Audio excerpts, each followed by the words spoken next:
Geographic tongue শুনতেই মনে হচ্ছে নামের মধ্যেই এটার মানে ডিজিজ ডায়াগনোসিস সবকিছু খুঁজে পাওয়া যায়। জিওগ্রাফিক টাং মানে কি, মানে টাং এর মধ্যে কিছু প্যাচ তৈরি হবে। তাহলে আমরা বেসিক প্রাইমারি স্কিন লেশনের মধ্যে পড়েছি প্যাপিউল মানে এলিভেশন, একটু ফুলে যাওয়া। এরপরে প্যাচ মানে কি, প্যাচের মধ্যে কিন্তু কোনো ফুলে যাওয়া হয় না, জাস্ট ডিসকালারেশন হয়ে থাকে। প্রথম পড়েছি ম্যাকিউল।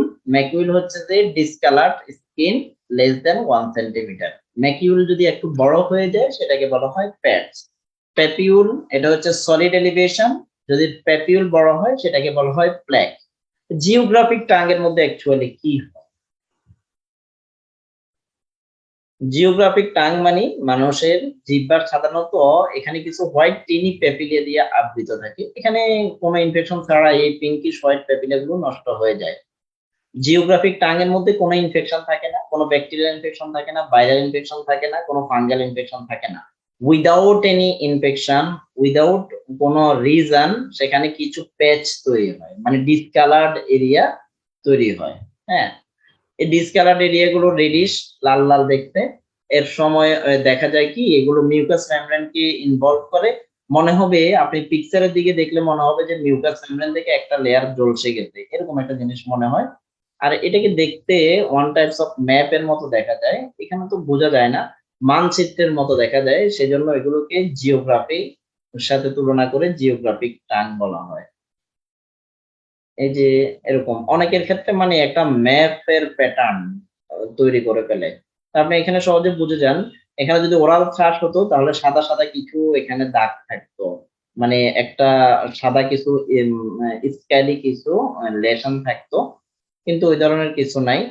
যদি এটাকে আপনি কি বলে ওটাকে অ্যাপথাস আলসার বলেন, তাহলে অ্যাপথাস আলসারের মধ্যেও কিন্তু সেখানের মধ্যে যে বেসিক যে লেশন গুলো আছে রাউন্ডেড লেশন ওইগুলো থাকতো, এখানে কিছুই নাই। এখানে জাস্ট মনে হবে টাঙ্গের একটা সারফেস থেকে কিছু মিউকাস মেমব্রেন ঝলসে গেছে এরকম মনে হয়। তাহলে এটা ডায়াগনোসিস হচ্ছে জিওগ্রাফিক টাং। এটাতে কোনো ভাইরাল ইনফেকশন থাকে না, ব্যাকটেরিয়াল ইনফেকশন থাকে না, ফাঙ্গাল ইনফেকশন থাকে না। এই যে এখানে জিওগ্রাফিক টাং ম্যাপের মতো একটা প্যাটার্ন তৈরি করে, অ্যাডাল্টদেরও হতে পারে বাচ্চাদেরও হতে পারে। এটার কারণ কি বলো, এটার কোনো কারণ জানা যায় না। হ্যাঁ, নিউট্রিশনাল ডেফিসিয়েন্সিতে যারা ভোগে তাদের ক্ষেত্রে হতে পারে। ভিটামিন ওই যে আগে যেগুলো আমরা বলেছি অ্যাঙ্গুলার চিলাইটিস এর ক্ষেত্রে, অ্যাঙ্গুলার স্টোমাটাইটিস এর ক্ষেত্রে যাদের ওই সমস্যা তাদের ক্ষেত্রে এগুলো হতে পারে।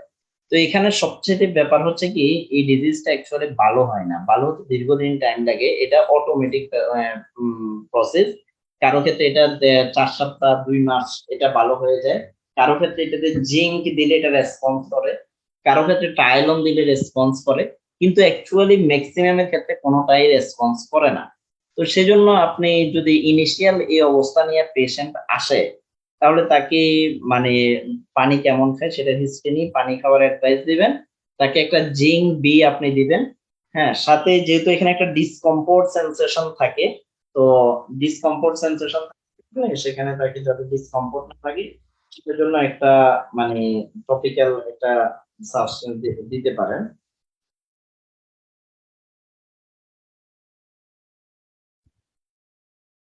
আমরা ওই যে আগের ইয়াতে আফথাস আলসারে বলেছিলাম যে সেক্ষেত্রে আপনি টাইলন দিতে পারেন অথবা বনজেল দিতে পারেন। এগুলো ইরিটেশনটাকে একটু কমাবে, পেশেন্ট একটু কমফোর্ট ফিল করবে। কিন্তু পেশেন্ট খাবারের সময় এখানে কমপ্লেন করবে যে আমি সারাদিন ভালো কিন্তু খাবারের সময় বার্নিং সেন্সেশন হয়, এটাই থাকে পেশেন্টের কমপ্লেন। তো এখানে কাউন্সেলিং করাটাই ইম্পর্টেন্ট।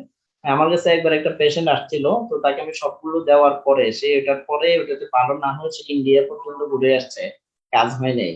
ওই যেখানে যায় সেখানে শুধু ভিটামিন বি আর জিঙ্ক সাপ্লিমেন্ট ধরায় দেওয়া হয়। তাহলে এটা গেল জিওগ্রাফিক টার্ম।